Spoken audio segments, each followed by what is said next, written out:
Good morning students. Last video के अंदर हमने गोलीय दर्पण के भाग पढ़े थे।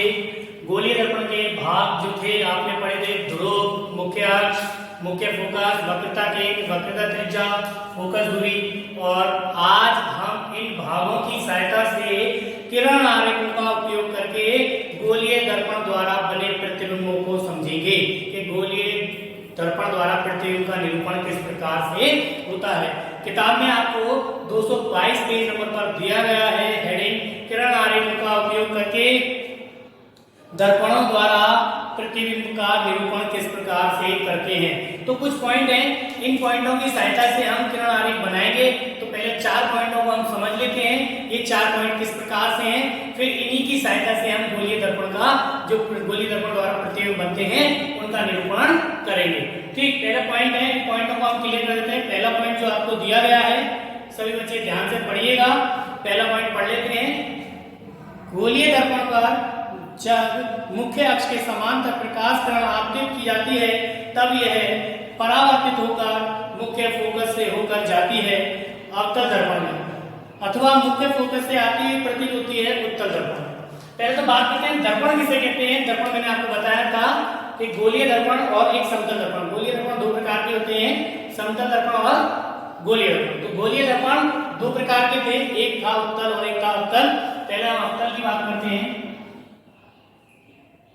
जिसका परावर्तक पृष्ठ अंदर की ओर होता है उसे अवतल दर्पण कहते हैं। जिसका परावर्तक पृष्ठ अंदर की ओर होता है उसे अवतल दर्पण कहते हैं। ये इसका ध्रुव होता है, ये इसका वक्रता केंद्र, ये इसका फोकस और ये इसकी मुख्य अक्ष। सभी को मालूम है ये।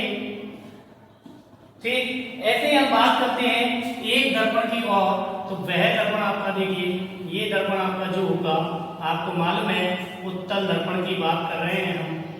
ये उत्तल दर्पण है, ये इसका ध्रुव है, ये इसका फोकस है, ये इसका वक्रता केंद्र, ये इसकी मुख्य अक्ष। सभी को समझ में आ रहा होगा। दर्पण की बात कर लेते हैं तो यह आपका जो है अवतल दर्पण है। कौन सा दर्पण है? अवतल दर्पण। और यह आपका जो है उत्तल दर्पण है। कौन सा दर्पण है? उत्तल दर्पण। पहला पॉइंट इस प्रकार से है, इसने बताया जब कोई प्रकाश किरण मुख्य अक्ष के समांतर आती है, जब कोई प्रकाश किरण मुख्य अक्ष के समांतर आती है, मान के चलिए ये एक प्रकाश किरण है,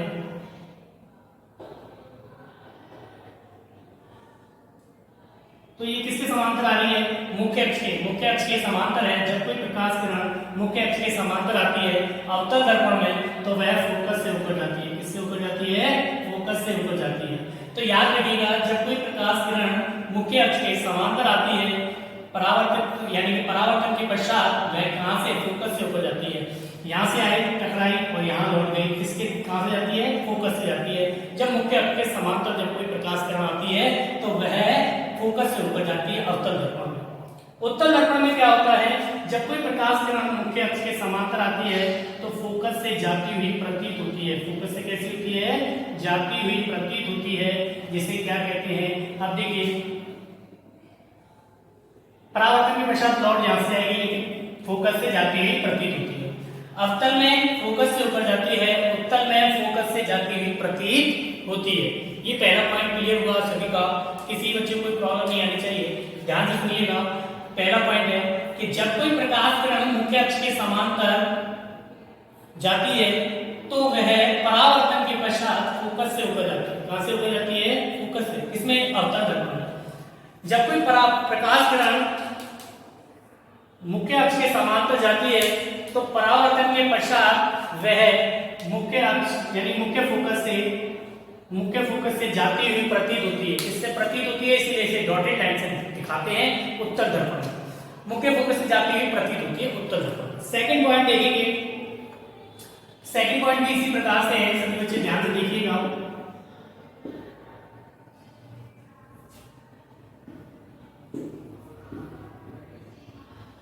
देखिए, जब कोई प्रकाश किरण फोकस से जाती है, जब कोई प्रकाश किरण फोकस पे आती है, मतलब फोकस से आ रही है। कहां से आ रही है? फोकस से आ रही है। जब कोई प्रकाश किरण फोकस से आ रही है तो परावर्तन के पश्चात वह मुख्य अक्ष के समांतर रहती है। अब प्रकाश किरण इधर से जा रही है, इधर आ जाती है, तो मुख्य अक्ष के समांतर। परावर्तन के पश्चात कैसे जाती है? समांतर रहती है। सेकंड पॉइंट देखिए इसका। क्या है, जब कोई प्रकाश किरण फोकस से होकर जाती है, फोकस से होकर आती है या जाती है, तो वह परावर्तन के पश्चात मुख्य अक्ष के समांतर हो जाती है। जब कोई प्रकाश किरण फोकस से होकर जाती है, ये प्रकाश किरण आ रही है, तो परावर्तन के पश्चात कैसी हो जाएगी, मुख्य अक्ष के समांतर हो जाती है। सेकंड पॉइंट क्लियर हुआ होगा। ध्यान रखिएगा, ये विपरीत होता है। पहले तो प्रकाश किरण कैसे आ रही थी, समांतर आ रही थी। अब प्रकाश किरण कैसे आ रही है, फोकस से आ रही है। पहले मुख्य अक्ष के समांतर आ रही थी तो फोकस से गुजर रही थी, अब फोकस से आ रही है तो समांतर गुजरेगी। ध्यान रखिएगा, दोनों पॉइंट क्लियर हो चुके हैं आपके। तीसरा पॉइंट देखिए,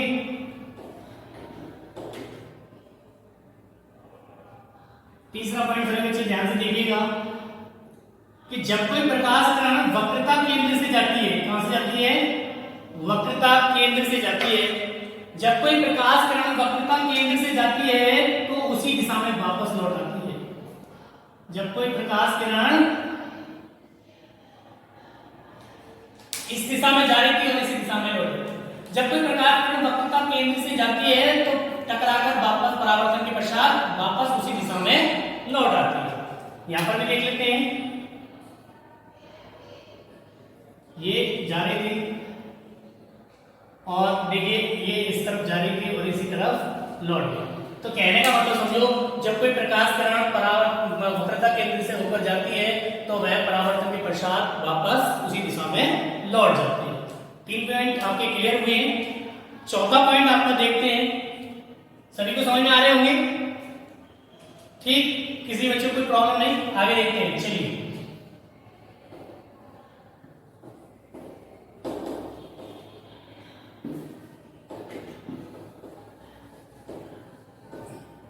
पहले डायग्राम कंप्लीट कर लेते हैं।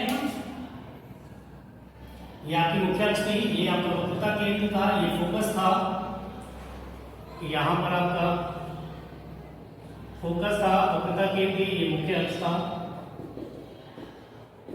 चलिए देखते हैं, चौथा पॉइंट है आपका।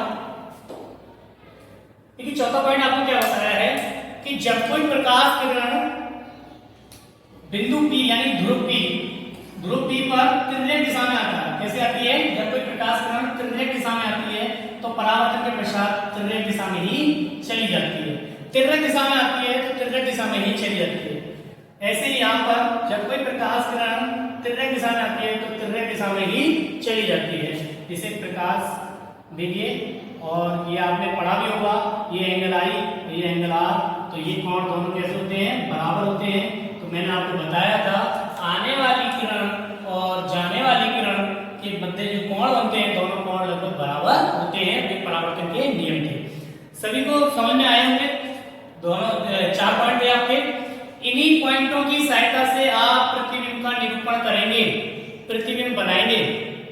चीजों को समझना है, इन पॉइंटों को ध्यान से समझिए कि पहला पॉइंट आपको ये बताया गया कि पहला पॉइंट क्या था, जब कोई प्रकाश किरण मुख्य अक्ष के समांतर आती है तो फोकस से होकर चली जाती है।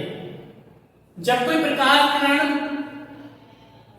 मुख्य अक्ष के समांतर आती है तो फोकस पे जाती हुई प्रतीत होती है, उत्तल में प्रतीत होती है, अवतल में जाती है। दूसरा पॉइंट, जब कोई प्रकाश किरण फोकस से होकर जाती है, जब कोई प्रकाश किरण फोकस से होकर जाती है तो वह परावर्तन के पश्चात मुख्य अक्ष के समांतर हो जाती है। किसके समांतर हो जाती है, मुख्य अक्ष के। इसमें भी जब कोई प्रकाश किरण फोकस से आती हुई प्रतीत होती, मतलब फोकस से आती है तो आती हुई प्रतीत होती है या फोकस से आती है तो परावर्तन के पश्चात मुख्य अक्ष के समांतर हो जाती है। Second point. तीसरा पॉइंट, जब कोई प्रकाश किरण वक्रता केंद्र से जाती है तो वह परावर्तन के पश्चात उसी दिशा में वापस लौट आती है। इसमें भी वही, जब कोई प्रकाश किरण वक्रता केंद्र से आती हुई दिखती है तो वह उसी दिशा में वापस लौट जाती है। चौथा पॉइंट, जब कोई प्रकाश किरण बिंदु P यानी ध्रुव P पर तिर्यक दिशा से आती है तो तिर्यक दिशा में ही चली जाती है परावर्तन के पश्चात। जब कोई प्रकाश किरण तिर्यक दिशा में आती है तो परावर्तन के पश्चात तिर्यक दिशा में ही चली जाती है। सभी को समझ में आया वो टॉपिक? Thank you.